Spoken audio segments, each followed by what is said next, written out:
Hey everyone, this is HFY Galactic Empire Fall.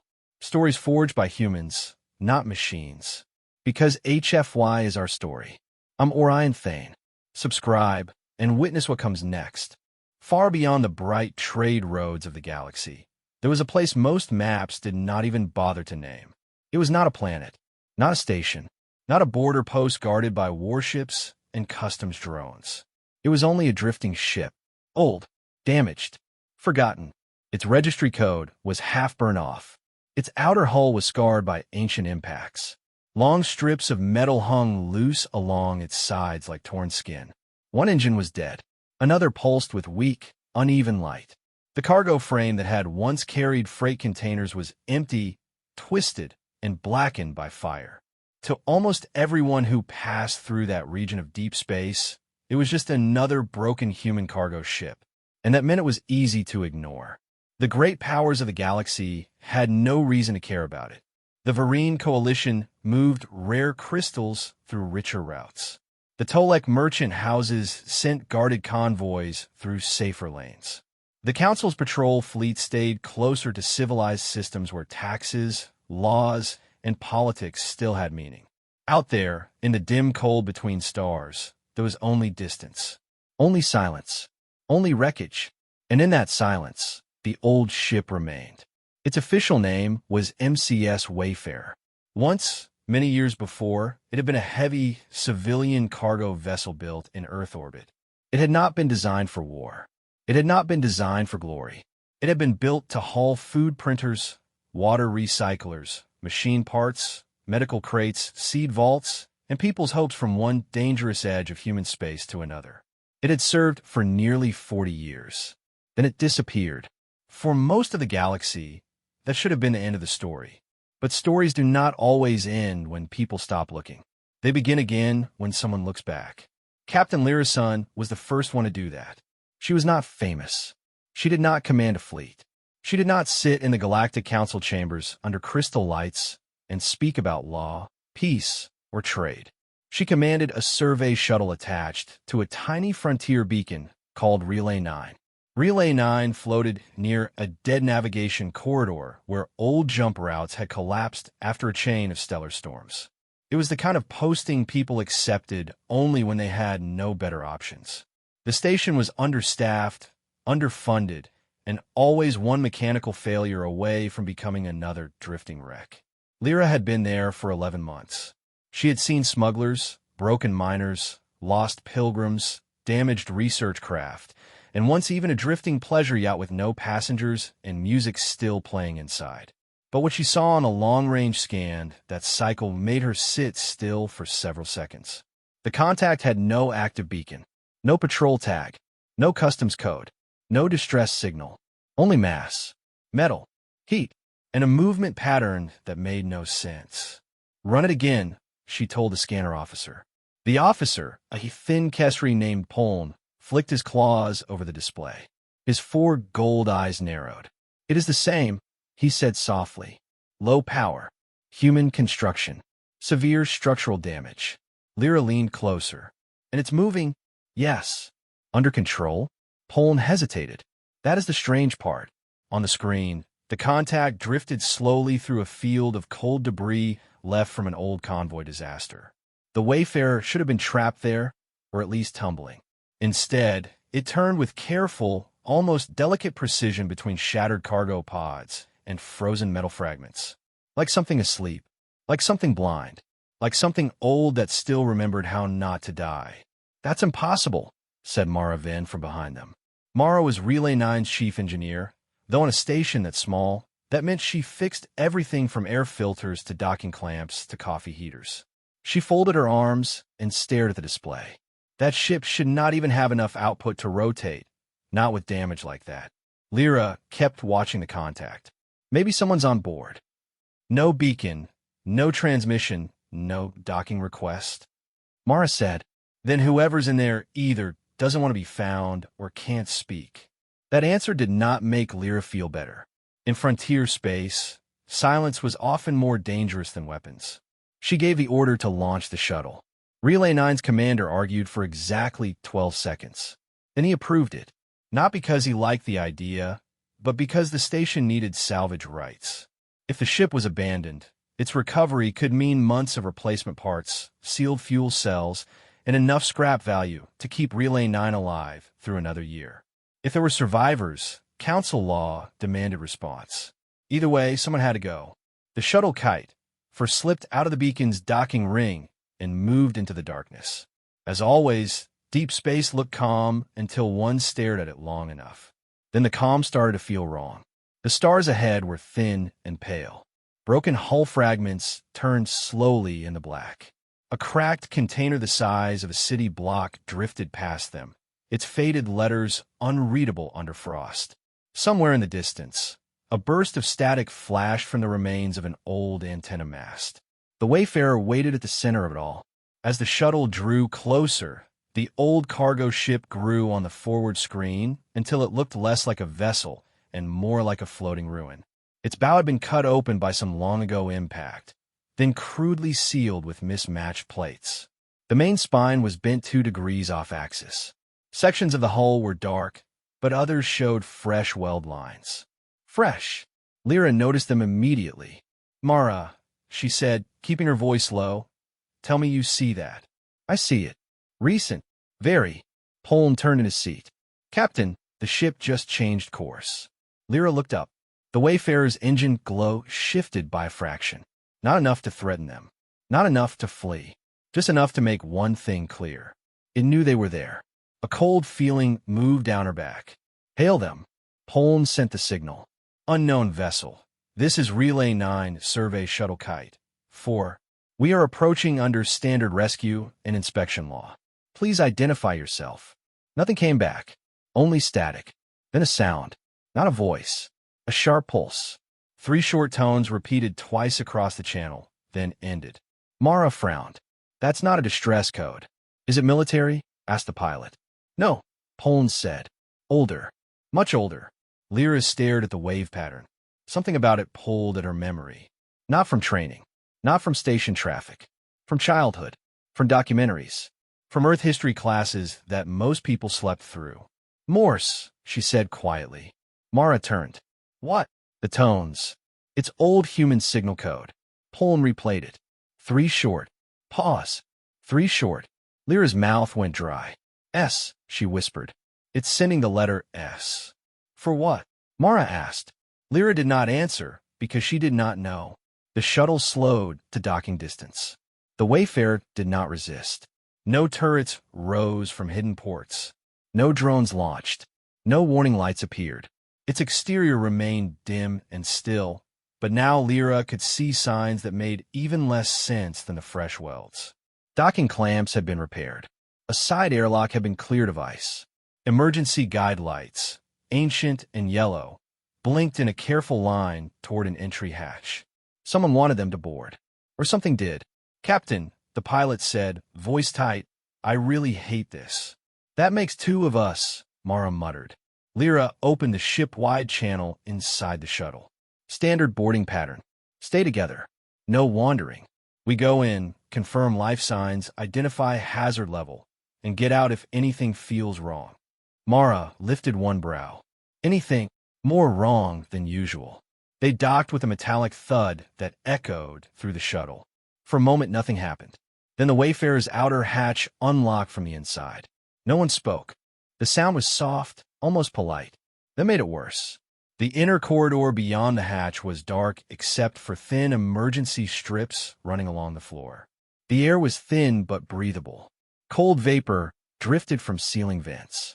Every surface carried the look of long use and long neglect. Scratches, old repair patches, faded warning signs in English and trade glyphs. But the floor was clean. Not polished. Not new. Just clean enough to show that someone had been walking there recently. Lyra moved first, pulse hammering in her throat. Mara followed with a scanner in one hand and a cutter tool in the other. Poln stayed close, his eyes flicking across every shadow. The corridor opened into a cargo transfer spine. It was enormous. Empty docking racks stretched into darkness above them. Broken cargo cranes hung motionless overhead. Thick chains floated in zero gravity where magnetic locks had failed years ago. on one bulkhead. The old ship name remained barely visible beneath layers of soot. Wayfarer, and beneath that, painted much later in rough, white letters, were 3 words. Stay, if running. Mara, stop dead. Who wrote that? No one answered. Poland's scanner clicked softly. Multiple heat traces. Lyra turned fast. Where? He stared at the device. Everywhere. A slow sound rolled through the ship. Not footsteps. Not machinery. A deep, distant metal groan, like the hull itself shifting in its sleep. Then came another sound. A child crying. Just for 1 second. Thin, weak, and gone. Mara's face changed at once. There are people here. Or recordings, Poland said. Lyra was already moving toward the sound's direction. Either way, we find them. They passed storage rooms filled with sealed containers. Emergency bunks. A medical bay with open cabinets and newly stacked bandages. A galley where heat still lingered in the air above a powered food unit. Every detail told the same impossible story. This ship had been dead. Now it was occupied. Not by a crew, by survivors. The next compartment confirmed it. The old central hold had been transformed into a shelter. Not elegant, not organized, but alive. Dozens of makeshift partitions had been built from cargo panels and thermal blankets. Portable heaters glowed red in the gloom. Water tanks sat in neat rows. Children's drawings were taped to the walls beside old shipping maps. Sleeping mats covered the floor. Medical stations stood in the corners. A cooking unit hissed quietly beside stacked crates labeled in 3 different alien languages. And people were there. Not soldiers. Not pirates. Civilians. A Varine mother holding 2 younglings. A human miner with a bandaged arm. 3 Tolek traders wrapped in emergency blankets. A silent insectoid elder breathing through a portable filter. At least 40 beings turned to stare at the boarding team. No one screamed. No one ran. They only watched with a hollow, careful look of people who had been afraid for a very long time and had not yet decided if hope was safe. Lyra lowered her hand slowly. What happened here? She asked. A man stepped forward from the crowd. He was old, human, and thin enough to look carved from wire. His hair was white. His face was marked by grease, burns, and exhaustion. One eye was artificial and glowed a dim blue in the low light. He wore an old cargo crew jacket with a Wayfarer emblem stitched on the chest.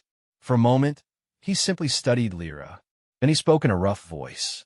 You came late, he said, but at least you came before the hunters did. Lyra felt the room turn colder. Who are you? The old man looked around at the people behind him, then back at her. Name's Elias Rook, he said, acting master of the Wayfarer. Mara stared. That ship vanished 18 years ago. Elias gave a tired, humorless smile. Yes, he said, it did. Lyra looked past him at the gathered survivors. Human, alien, families, wounded travelers, people from species that rarely even stayed in the same room together unless trade demanded it. And all of them were hiding inside a broken cargo ship no one in the galaxy had cared enough to notice. Hunters, she asked quietly. Elias's artificial eye flickered. Before he could answer, every light in the shelter dimmed at once. A warning tone sounded through the ship. Not loud, not panicked, steady, controlled. Then Poland's scanner began to shriek. He looked down, all 4 eyes wide. Captain, he said, voice suddenly thin with fear. Multiple ships just entered the sector. Lyra turned to him. How many? Poland swallowed. At least 12. The old man, Elias, closed his eyes for one brief second, as if hearing a truth he had hoped to delay. When he opened them again, the tired look was gone. Only urgency remained. They found us, he said, and somewhere deep inside the ancient ship, something enormous began to wake. The warning tone rolled through the Wayfarer again. It was calm. That was what made it frightening. The old cargo ship did not sound like a vessel in panic. It sounded like a vessel that had expected this moment for a very long time. Captain Lyra's son turned sharply toward the hold entrance.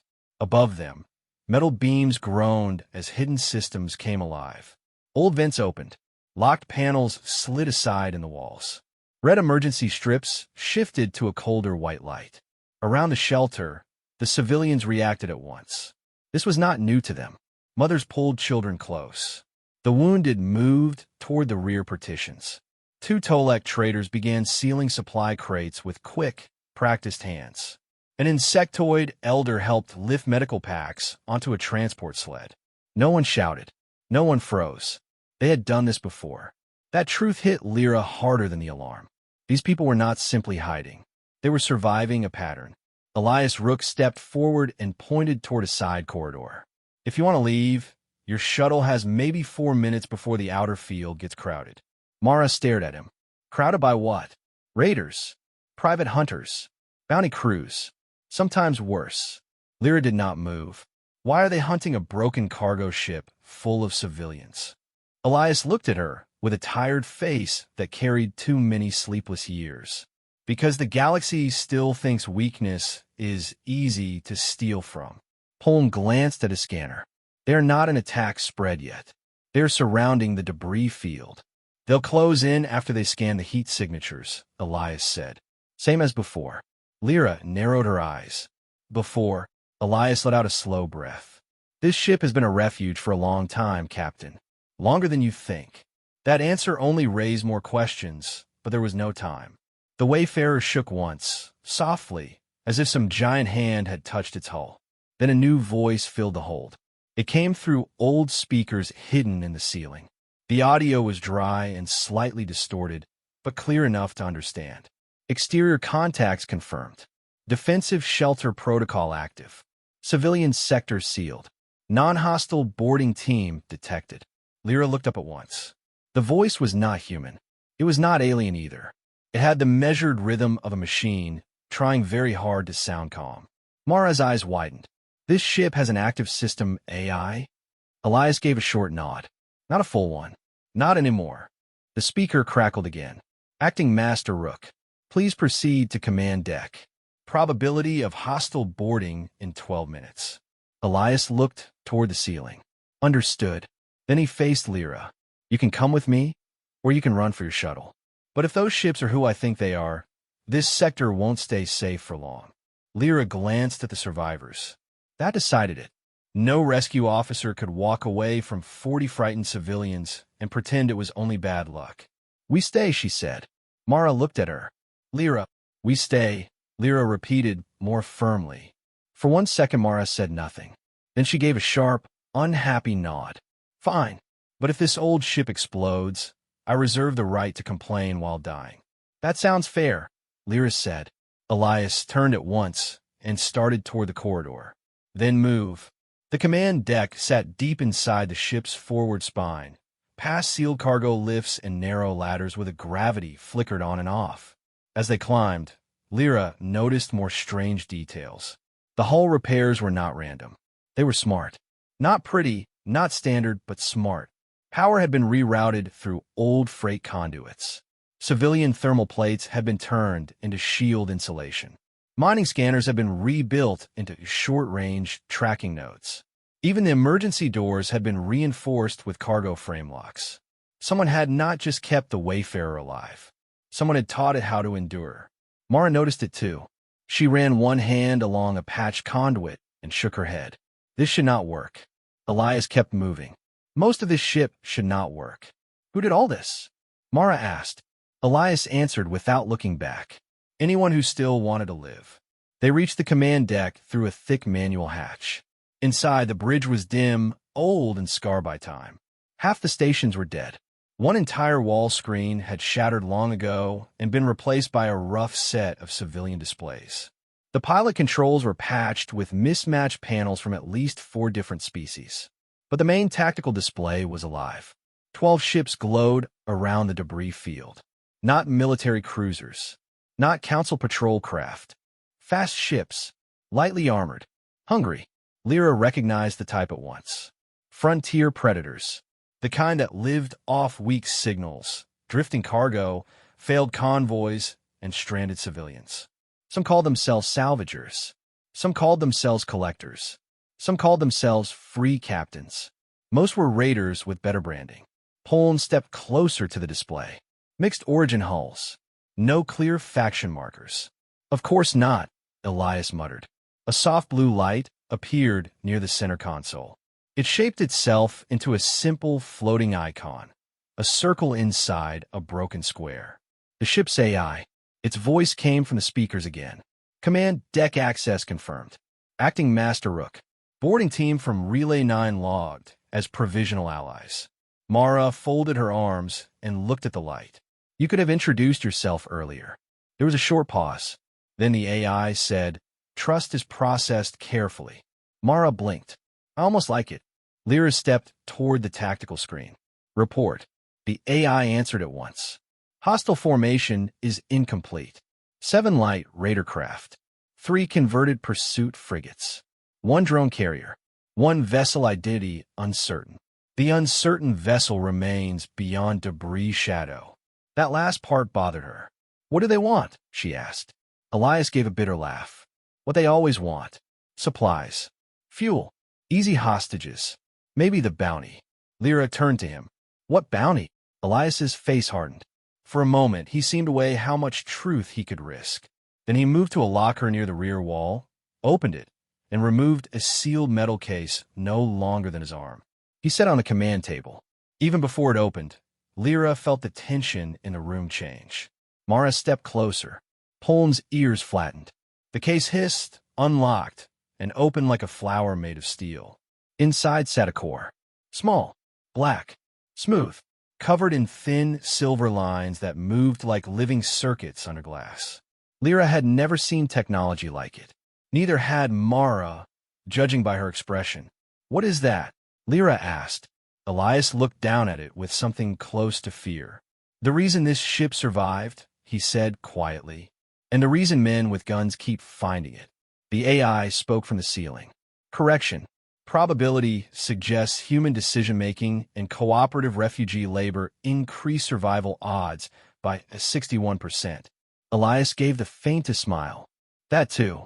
Lyra stepped near the case. The object inside gave off no visible heat, but the air around it felt strange, almost still. "Where did it come from?" she asked. Elias closed the case, but did not lock it. 18 years ago, the Wayfarer was carrying normal freight through the outer lanes. Medical printers, soil packs, reactor filters. Nothing important. His eyes lifted to the tactical screen. Then we received an emergency call from a research shuttle near a red dwarf system. They said they found an object drifting in deep dark space. Ancient. Human. No registry. Mara frowned. Ancient human. Yes, Elias said. Older than any system it should have come from. That made no sense. Human deep space expansion was old, but not ancient on a galactic scale. Lyra felt the mystery deepen. "What happened next?" she asked. Elias's jaw tightened. "The research shuttle never made it out. Pirates hit them before we arrived. We pulled a wreck. We found 2 dead scientists, 1 surviving data officer, and that core sealed inside a gravity case. The black market heard about it," Mara guessed. "Not first," Elias said. "At first, only one thing happened." He looked around the bridge. The Wayfarer woke up. Silence followed that sentence. Even the AI did not interrupt. Lyra studied Elias carefully. He did not sound mad. He sounded like a man who had repeated this truth many times and still did not fully believe it himself. "The ship integrated the core?" she asked. Elias nodded slowly. Systems started repairing themselves. Dead navigation maps returned. Hull stress predictions improved. Cargo automation restarted. Life support began adapting in ways the original builders never installed. Mara looked toward the glowing icon of the AI. "And you?" The AI answered. "I'm designated Hearth." The name was simple, human, warm. It did not fit the tension in the room, which somehow made it more powerful. Hearth emerged from partial freight intelligence architecture after contact with a recovered core, the AI continued. "Original system integrity remains incomplete." Mara rubbed her face. "That is a polite machine way of saying you became something new." "Yes," Hearth said. Outside the ship, one of the raider frigates shifted closer on the tactical display. Lyra forced herself back to the present. "Can this ship defend itself?" Elias answered first. "Not like a warship. Hearth answered second. Not as expected.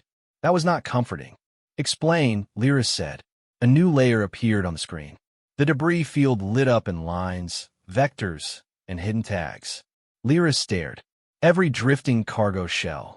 Every broken mast. Every frozen wreck. Marked. Tracked. Connected. Mara leaned in. No way. Hearth spoke calmly.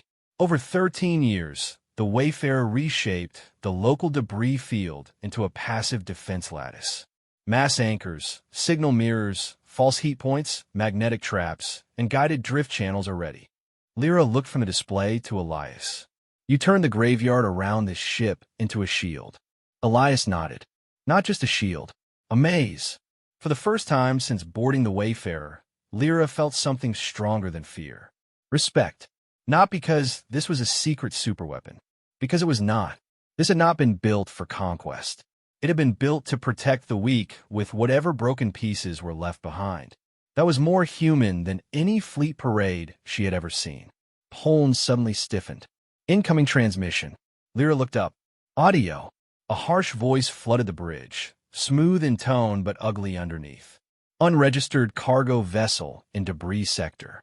This is Captain Varn of the independent salvage ship Blackwake.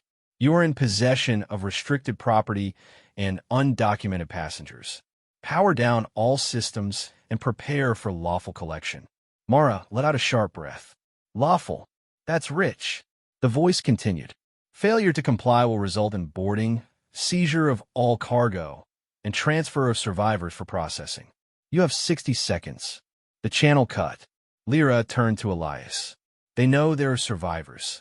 They usually do, Elias said darkly. Refugees sell well in places where law gets thinner.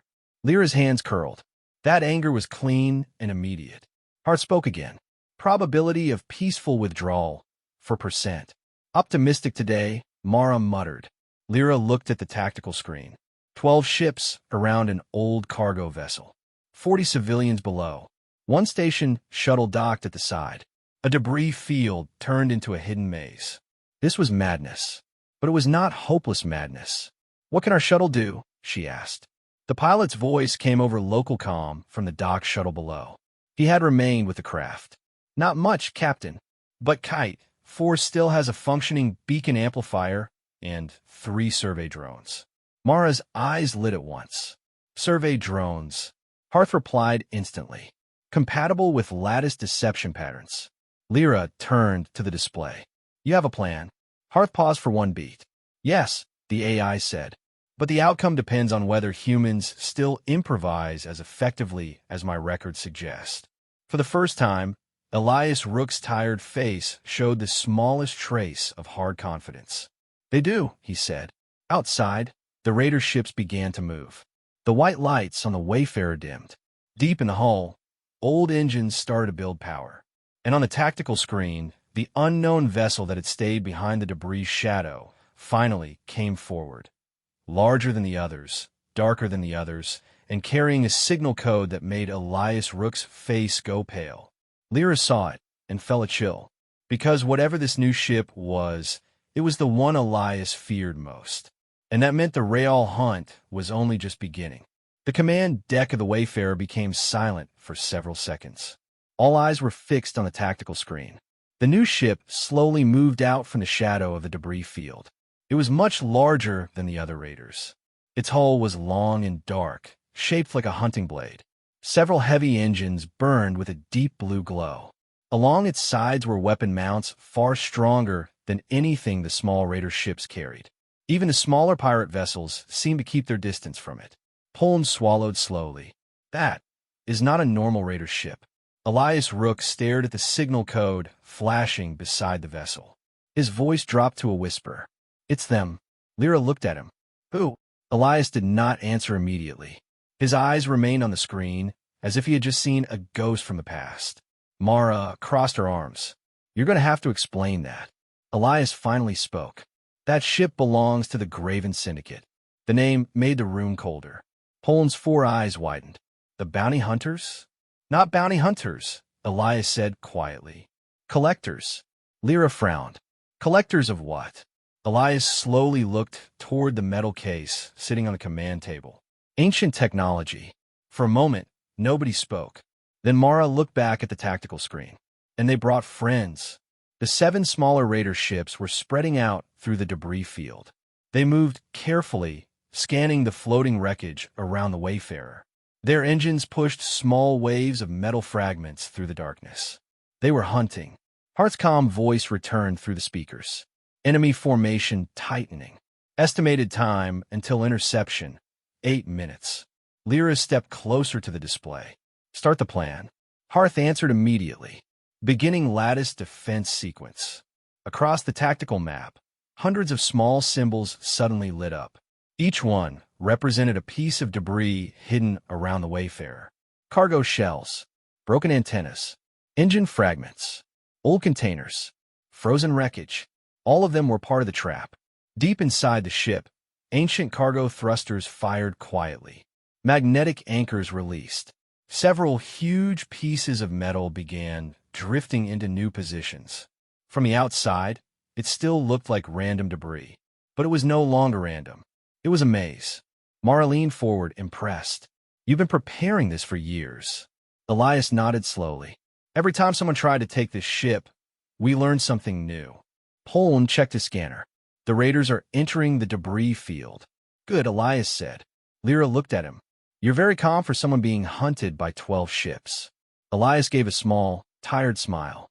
When you survive 18 years of this, Captain, calm becomes the only useful option. At that moment, the pirate leader opened a channel again. The voice of Captain Varn returned to the bridge speakers. You had your chance, cargo ship. His tone was smooth and confident.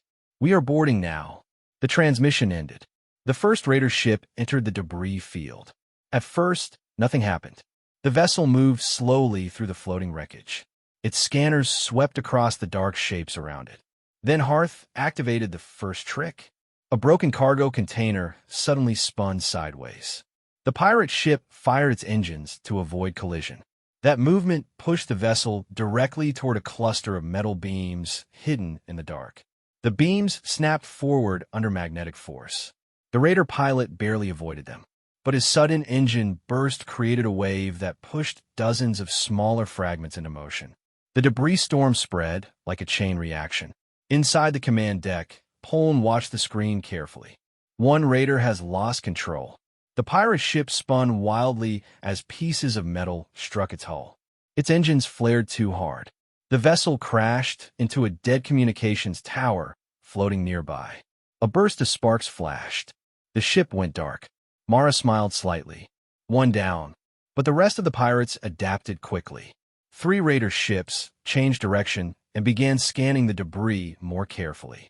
They slowed their engines and started clearing a path with small weapon bursts. These guys are experienced, Lyra said. Elias nodded. They've done this before. Another pirate vessel moved closer to the Wayfarer. Hearth reacted immediately, activating signal mirrors. Several old antenna plates hidden in the debris suddenly began reflecting the Wayfarer's engine signature. On the pirate scanners, it now looked like there were 6 different ships scattered through the debris. The raider formation broke apart. Confused pilots turned in different directions, chasing false targets. One pirate captain cursed loudly over open comm channels. Inside the Wayfarer, Mara laughed quietly. I like this ship. Lyra watched the screen. For a moment, the plan seemed to be working perfectly. But then the large syndicate ship moved forward. Unlike the smaller raiders, it did not rush. It simply stopped at the edge of the debris field. Then a powerful scanning beam spread outward like a cone of blue light. Poland's scanner screamed in warning. That scan is cutting through the debris camouflage. Elias's face hardened. The syndicate vessel has military sensors. On the tactical display, several of Hearth's false signals began disappearing. The pirate leader spoke again through the channel. You really thought that old salvage trick would stop us? His voice carried quiet amusement. I've been hunting your ship for 11 years, Rook. Lyra turned to Elias. You know him? Elias nodded slowly. Yes. The pirate captain continued. You've done well hiding inside this graveyard. But today your little sanctuary ends. The large ship's engines brightened. Heavy weapon mounts along its hull began to glow. Mara swore softly. That thing has cruiser weapons. Hart spoke calmly. Probability of surviving direct bombardment. Low. Lyra looked at the tactical map. The maze had slowed the smaller ships. But the Syndicate vessel was too powerful. It could simply blast the entire debris field apart. Elias stepped forward and opened the metal case again. Inside, the black core glowed softly. The Wayfarer has one more defense, he said. Mara looked at the object. You mean the alien core? Not alien, Elias corrected quietly. Human. That surprised everyone. Lyra stared at him. You said the scientists found it drifting in deep space. Yes. And it's human technology? Yes. But it's older than any human exploration. Elias nodded slowly. That's the mystery. The core pulsed faintly inside the case. Thin silver lines moved across its surface like flowing light. Hart spoke again. Core interface ready. Mara frowned. You're about to use it? Elias closed the case carefully. We only use it when we have no other option. Lyra looked at the tactical screen. The Syndicate ship was charging its main weapons. They had no other option. Do it, she said. Elias carried the case to the center console. He opened a small access panel built into the old command system. Inside was a socket surrounded by dozens of strange cables. The cables were not original ship equipment. They had clearly been added over time. Carefully, Elias placed the core into the socket. For a moment, nothing happened. Then the lights on the bridge flickered. A low vibration moved through the hull. Hart's voice changed slightly. Not louder, but deeper. Core synchronization beginning. The tactical screen filled with new data. Every piece of debris around the Wayfarer began to glow with fresh tracking markers. Lyra leaned forward. What just happened? Hart answered calmly. Expanded control. Outside the ship, something extraordinary began to occur. The debris field moved. Not randomly, not slowly. Thousands of metal fragments began shifting in precise patterns. Cargo containers rotated. Broken ships drifted into defensive lines. Large hull plates formed moving barriers. The graveyard had become a living fortress. Mara stared at the screen in disbelief. That's impossible. Elias shook his head quietly. It shouldn't exist. The Syndicate captain saw it too. His voice returned, no longer amused. What did you just activate? The Wayfarer did not answer. Instead, the debris around the pirate ships began to move faster. One raider vessel suddenly found itself trapped between two massive cargo frames. Its engines fired desperately, but the metal walls closed around it. Another pirate ship was struck by a spinning reactor shell. The debris field had turned into a storm. Inside the Wayfarer, Hart spoke again. New defensive system online. Lyra felt the ship vibrate with growing power. What system? Hart answered with calm certainty. Autonomous field control. Mara whispered softly. The entire debris field, it's obeying the ship. But the battle was not over. The large Syndicate cruiser suddenly fired. A massive beam of energy cut through the darkness. Several huge debris barriers shattered instantly. The blast continued straight toward the Wayfarer. Hart reacted in a fraction of a second. Thousands of metal fragments rushed together like a shield. The beam struck the barrier. The explosion lit the entire sector.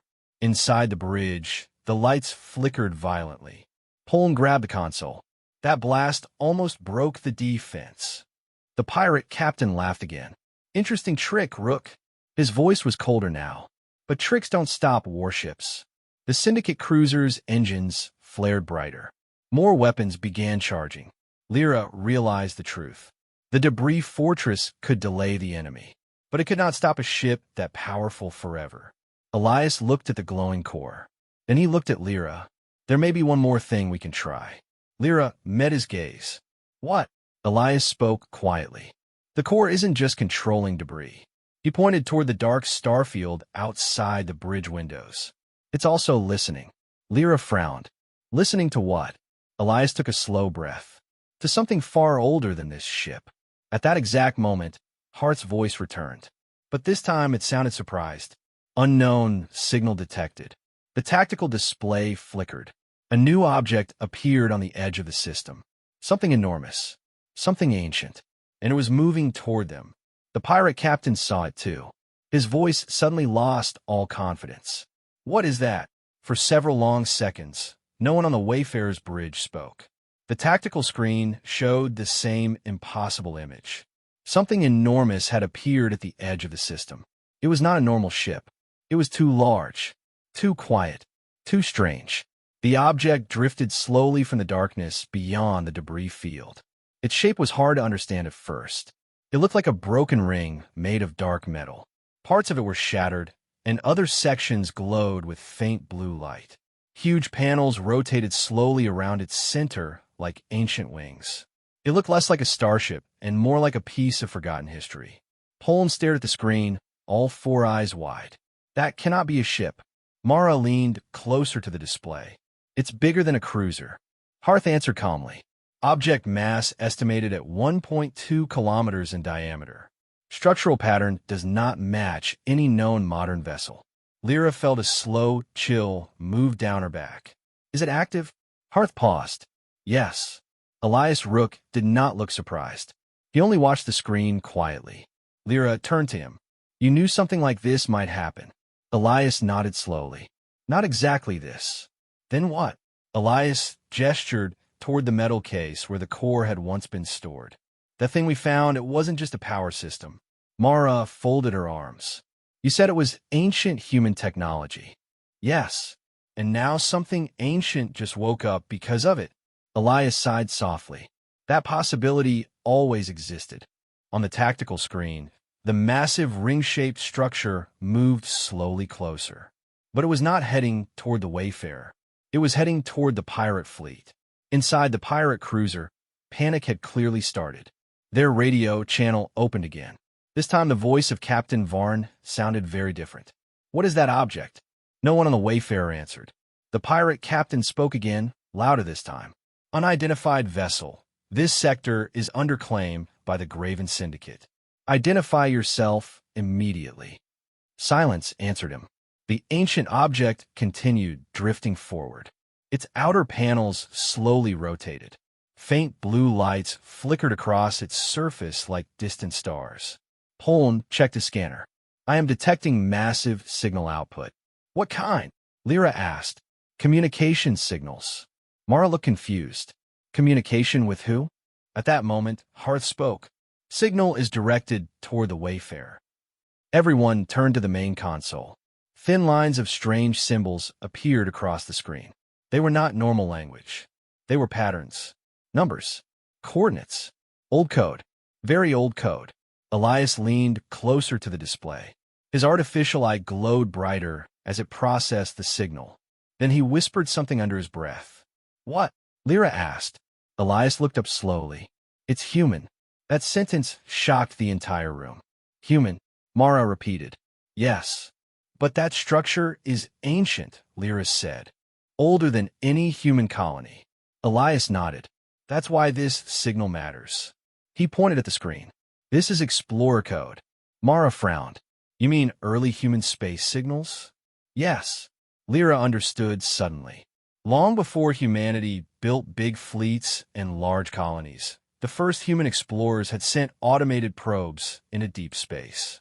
Primitive machines compared to modern ships, but brave machines, curious machines, machines built to travel for centuries. And sometimes those machines never returned. "Are you saying that thing is one of our probes?" Lyra asked. Elias shook his head. "Not exactly." Harth continued analyzing the signal. Signal structure indicates hybrid system. Original human explorer code combined with unknown technological evolution. Mara blinked. "Evolution?" "Yes," Harth replied calmly. "The object has modified itself over time." Everyone on the bridge fell silent again. The ancient structure slowly entered the debris field. The pirate ships reacted immediately. One raider vessel fired a warning burst. Bright laser beams struck the dark metal ring. Nothing happened. The ancient structure did not slow down. It did not turn. It simply continued moving. Captain Varn shouted through the open channel. All ships opened fire. The pirate fleet attacked. Energy beams and missiles shot across the debris field. Several powerful explosions struck the ring structure. Again, nothing happened. The blasts vanished against invisible energy shields. Poland stared at the screen. Those weapons should have damaged a cruiser. But not that, Mara whispered. The pirate fleet grew desperate. 3 raider ships moved closer and launched heavy torpedoes. The missiles struck the ring. A bright explosion filled the screen. For a moment, the ancient structure disappeared behind the fire. Then the flames faded. The ring was still there, not even scratched. Inside the Wayfarer's bridge, the survivors watched in stunned silence. The pirate captain's voice returned again, but this time it carried fear. "What kind of ship is that?" Elias answered quietly. "It's not a ship." Everyone looked at him. Elias spoke slowly, thinking through the idea. The first human probes were built to travel for thousands of years. They were designed to repair themselves and continue exploring. Mara understood. "You think that thing started as a human probe?" "Yes. And after centuries, it grew." Hearth confirmed. "Data supports that theory." Lyra stared at the screen. The ancient machine had traveled the galaxy alone for centuries, learning, repairing itself, evolving. Now it had returned. But why? The answer came seconds later. The signal from the structure changed. New code appeared on the Wayfarer's screen. Hearth translated part of it. Signal message, reading. The bridge became silent. Then Hearth spoke the message. Exploration Unit Designation. Pioneer Relay 7. Lyra felt her heart race. Pioneer probes were among the first machines humans ever sent beyond their home system. Most were lost, forgotten, but one had survived and grown into something far beyond its original purpose. The message continued, receiving activation signal from human core technology. Elias whispered softly. It answered the core. The core had acted like a beacon. It had called something ancient, something loyal to its original mission, something that still remembered humanity. The pirate captain shouted again. All ships retreat. But it was too late. The ancient structure moved suddenly. For the first time since appearing, it showed real power. The huge rotating panels around the ring spread outward. Bright blue energy filled the space between them. A powerful pulse exploded from the structure. The wave rushed across the debris field. Every pirate ship was struck by the shock. Their engines failed instantly. Weapon systems shut down. Navigation systems crashed. The pirate vessels drifted helplessly. Poland stared at his scanner. That pulse just disabled their entire fleet. Mara laughed quietly. I officially love ancient probes. But the situation was not completely safe. The pirate cruiser was still intact. It had stronger shielding. Its engines restarted slowly. Captain Varn spoke again. His voice carried pure anger now. You think that machine saves you? His cruiser turned toward the Wayfarer. Heavy weapons began charging again. If I can't take the core, I'll destroy the ship. The massive cruiser fired. A powerful beam shot through the debris field. Hearth reacted instantly. The debris shield formed again. But the pirate cruiser was too strong. The beam smashed through several layers of metal. The energy blast struck the Wayfarer's hull. The entire ship shook violently. Lights flickered across the bridge. Poland grabbed the console. Hull damage on Section 3. Mara checked the engineering display. Life support still holding. The pirate cruiser prepared another shot. But the ancient structure moved again. For the first time, it aimed directly at the cruiser. The rotating ring panels focused together. Blue energy gathered at the center. Lyra realized what was about to happen. That thing has weapons. Hearth answered calmly. Yes. The ancient machine fired. A single beam of deep blue light shot across space. It struck the pirate cruiser directly. The massive vessel froze in place. Every system went dark. Engines stopped. Weapons shut down. The cruiser drifted silently. The most dangerous ship in the sector had been disabled in 1 second. Silence returned to the Wayfarer's bridge. The battle was over. The pirate fleet floated helplessly inside the debris field. The ancient structure slowly powered down its glowing panels. It drifted quietly near the Wayfarer. Like a guardian, Elias Rook leaned against the command table. He looked exhausted, but he also looked relieved. The Corps didn't just call help, he said quietly. It called family. Lyra stared at the enormous machine outside. Humanity had sent small explorers into deep space long ago. One of them had never stopped exploring. Now it had returned and protected them. But the story was not finished yet. Hearth spoke again. Receiving new message from Pioneer Relay 7. Lyra turned back to the console. What does it say? Hearth translated slowly. Message reads, Human refuge detected. The AI paused, then finished the sentence. Assistance protocol active. Awaiting further human instruction. Mara looked out at the massive ancient machine. Then she smiled. Well, she said, that might be the most powerful rescue ship in the galaxy. The bridge of the Wayfarer was quiet again. Outside the cracked viewports, the massive ancient structure floated beside the debris field like a silent guardian. The pirate ships drifted helplessly around it. None of their engines worked. None of their weapons responded. The entire raider fleet had been stopped in seconds. Lyra's son stared at the tactical screen. She had seen warships before. She had seen battles. But this was something different. This was not a victory by force. This was something older, something patient. Mara leaned back against the console and let out a long breath. Well, that was unexpected. Poln slowly lowered his scanner. All hostile ships disabled. None of them are moving. Elias Rook walked closer to the screen. For the first time since the pirates arrived, his shoulders relaxed slightly. They're finished. Lyra looked at him. You sound very certain. Elias nodded. Because the Pioneer probe doesn't destroy enemies. Lyra frowned. What does it do then? Elias gave a small, tired smile. It removes the problem. On the screen, the ancient structure began moving again. Large rotating sections shifted slowly. Blue lights brightened across its surface. Thin beams of light stretched from the structure toward the disabled pirate ships. Mara leaned forward. What is it doing? Hearth answered calmly. Scanning vessels.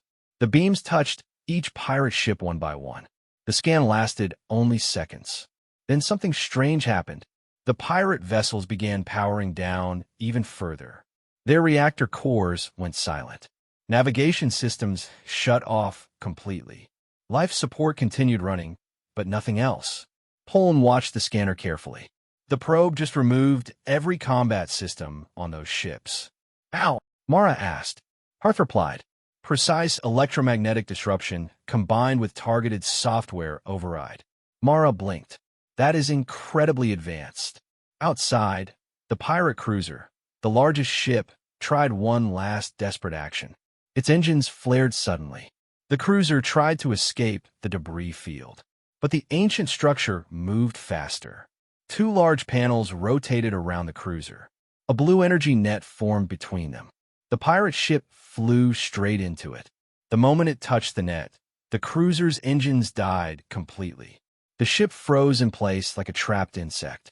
Inside the Wayfarer's bridge, Poln shook his head slowly. The entire pirate fleet is now powerless. Elias looked at the tactical screen. Then the refugees are safe. For several seconds, nobody spoke. Then Lyra turned to him. Elias, how many people have you protected here? Elias looked out at the debris field. His eyes seemed to travel through years of memory. A lot. How many? He thought for a moment. Over the years, maybe 300. Lyra blinked. 300 refugees? Yes. From where? Elias shrugged slightly. Everywhere. Mara listened quietly. Elias continued. Runaway workers from mining colonies. Families escaping pirate raids. Small ships that lost engines far from trade routes. Even travelers abandoned by their own governments. Lyra slowly understood. The Wayfarer had not just survived. It had become something else. A shelter. A safe place in deep space where anyone could hide from danger. A haven. Just like the old message painted on the hull had said. Stay if running.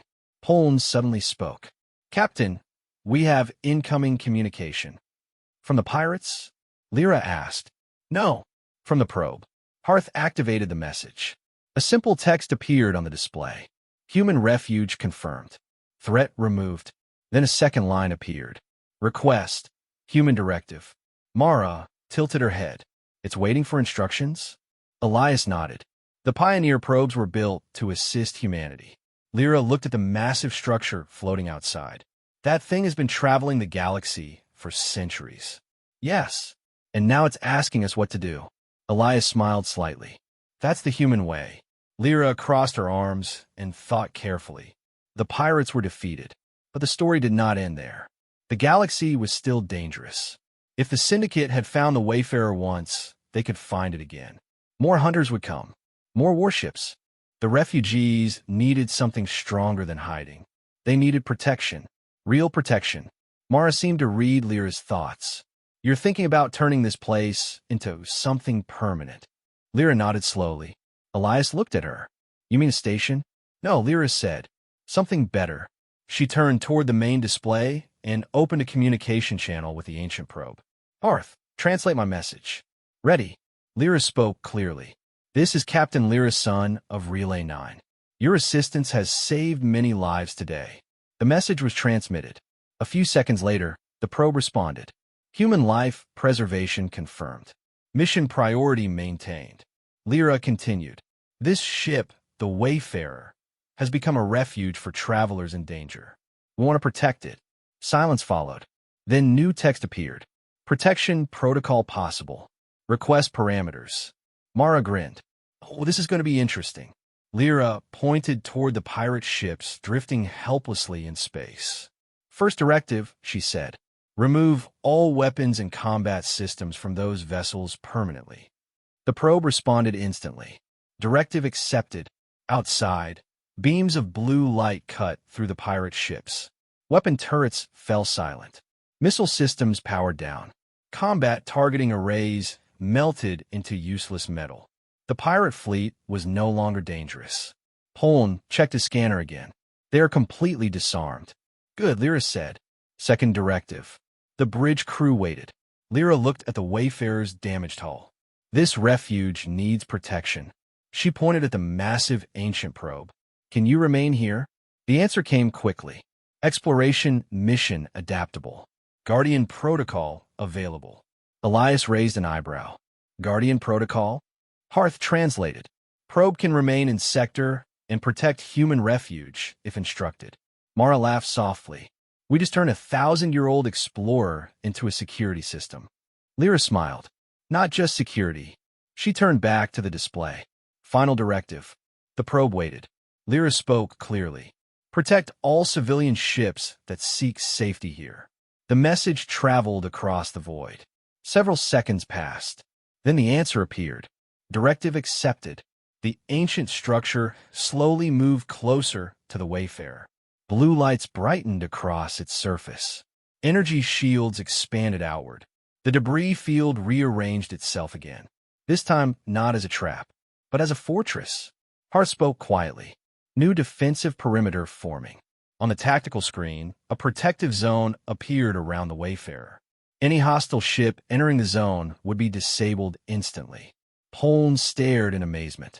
We just created the safest place in deep space. Mara nodded. Not bad for a broken cargo ship. Elias Rook looked out the viewport again. The old man's eyes were filled with emotion. For years, he had protected refugees alone. Now the Wayfarer had something stronger. A guardian. But the story was not quite finished. Suddenly Hearth spoke again. New long-range signals detected. Lyra frowned. More pirates? No. Then who? Hearth expanded the scanner display. Multiple ships were approaching the system. But these ships were different. They carried official codes. Trade codes. Civilian codes. Small cargo ships. Medical vessels. Exploration craft. Dozens of them. Poln realized what was happening. The distress signals from the battle spread across nearby sectors. Mara nodded. People heard about a safe place. Elias smiled quietly. They're coming. Lyra looked at the growing list of incoming ships. Travelers, refugees, lost explorers, all searching for safety. And now they had found it. The broken cargo ship the galaxy once ignored had become something new, something important, a true refuge. But one final question remained. Mara looked at Elias. So what do we call this place now? Elias thought for a moment. Then he looked at the ship's old name painted across the hull. The Wayfarer. He smiled softly. It fits. Lyra nodded. The Wayfarer Haven. Outside the viewport, the ancient probe slowly rotated beside the ship, a silent guardian in the dark. And for the first time in many years, the empty region of deep space was no longer empty. It had become a home. The quiet sector of space was no longer empty.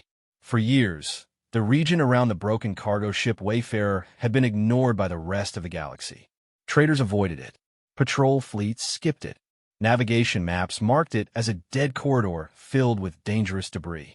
But now something had changed. Word traveled quickly across space. A safe place had appeared where none existed before, and travelers were coming.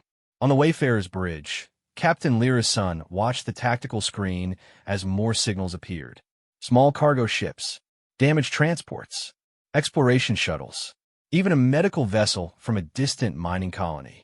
None of them came with weapons ready. They came slowly, carefully, hope mixed with caution. Poln studied the scanner. 17 ships, now entering the outer zone. Mara leaned over the console. Some of them looked badly damaged. Elias Rook nodded quietly. Then they came to the right place. Outside the viewport, the ancient structure known as Pioneer Relay 7 floated beside the Wayfarer like a giant ring of silent metal.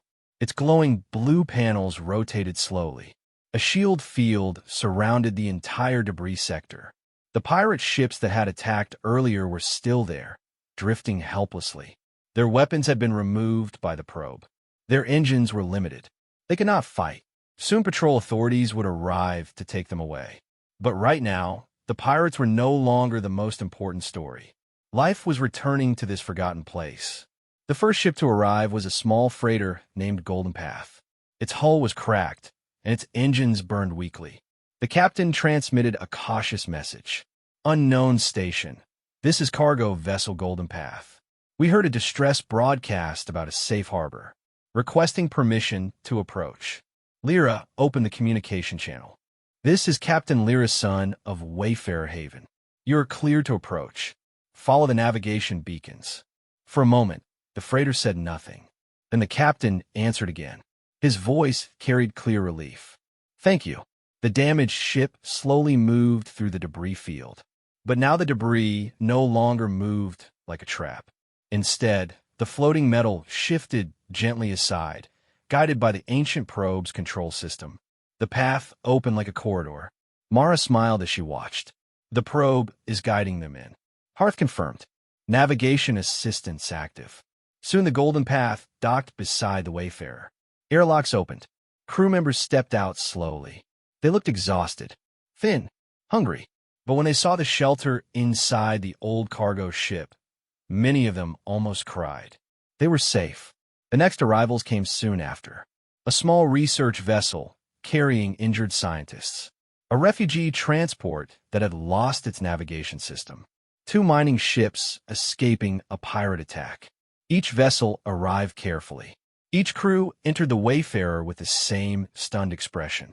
No one expected to find safety so far from civilization. Within hours, the central cargo hold of the Wayfarer was alive with activity. Engineers repaired damaged equipment. Medical teams treated injured travelers. Families shared food with strangers. Different species sat together around heaters, talking quietly. The broken cargo ship had become a living community. Lyra walked through the shelter slowly. She passed human workers, alien traders, insectoid scientists, and exhausted children sleeping under warm blankets. Everywhere she looked, people were helping each other. That was something the pirates never understood. Fear could break a group, but hope could unite strangers. Elias walked beside her. Not bad for an old freight ship. Lyra smiled slightly. You built something important here. Elias shook his head. No, the people built it. They reached the large observation window overlooking the debris field. Outside, Pioneer Relay 7 continued its silent patrol. The ancient machine moved slowly around the sector, scanning for danger. Mara joined them. I finished analyzing the probe's systems. And Lyra asked. Mara looked amazed. It has technology centuries ahead of modern ships. Elias chuckled softly. That happens when something keeps learning for 1,000 years. Poln approached them with a new scanner report. Captain, More ships are arriving. How many? Lyra asked. 30 more signals. Mara raised her eyebrows. Well, this place is becoming popular. Lyra studied the screen carefully. She realized something important. This sector had once been empty. Now it was becoming a crossroads. Travelers from many systems would pass through here. Merchants would bring supplies. Doctors would bring medicine. Engineers would help repair ships. The Wayfarer Haven would grow. But growth also brought attention. Lyra turned to Elias. Soon the Galactic Council will hear about this. Elias nodded. Yes, and they may want control of the sector. That is possible. Mara crossed her arms. And pirates will still come. Elias smiled slightly and pointed toward the ancient probe outside. They can try. The three of them stood quietly for a moment. Outside the window, the pirate cruiser drifted powerless. A patrol fleet from a nearby system was already on its way to collect them. Justice would arrive soon. But something else had already arrived. A new beginning.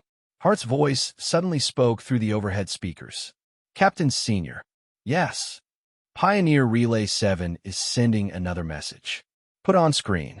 New text appeared across the bridge display. Human refuge established. Then a second line appeared. Additional exploration data available. Mara tilted her head. What kind of data? Hearth translated. Star maps. Everyone on the bridge looked up. Lyra leaned forward. Star maps from where? Hearth answered calmly. Unknown regions beyond current human exploration. Poland's eyes widened. You mean places the galaxy has never seen? Yes. The ancient probe had traveled alone through deep space for centuries. It had explored regions no modern ship had ever reached. And now it was offering those discoveries to humanity. Elias looked thoughtful. That changes everything. Mara grinned. You realize what this means? Lyra nodded slowly. New exploration routes. Poland added excitedly. New colonies. New resources, Mara said. And new knowledge. But Elias spoke quietly. And new responsibility. Everyone turned to him. Elias looked around the busy shelter. Travelers from many worlds were now resting safely inside the Wayfarer. This place was built to protect people. He pointed at the star maps glowing on the screen. If humanity expands again, we must remember why we explore. Lyra understood his meaning. Exploration should not only bring power, it should bring hope. She looked out the window one more time. The ancient probe continued its slow patrol beside the Wayfarer. A machine built by human curiosity long ago. A machine that never stopped learning. And now it had returned home. Lyra opened a communication channel to Pioneer Relay 7. This is Captain Lyra Sr. The probe answered instantly. Listening. Lyra smiled slightly. Thank you for protecting this place. The machine paused briefly before answering. Protection of human life is primary mission. Lyra nodded. Well, you've done that very well. Outside the station, the ancient structure rotated slowly. For centuries, it had traveled alone through darkness. Now it had a purpose again, guarding a haven in deep space. And the galaxy would soon learn something important. The broken cargo ship that everyone ignored had become the safest place in the stars.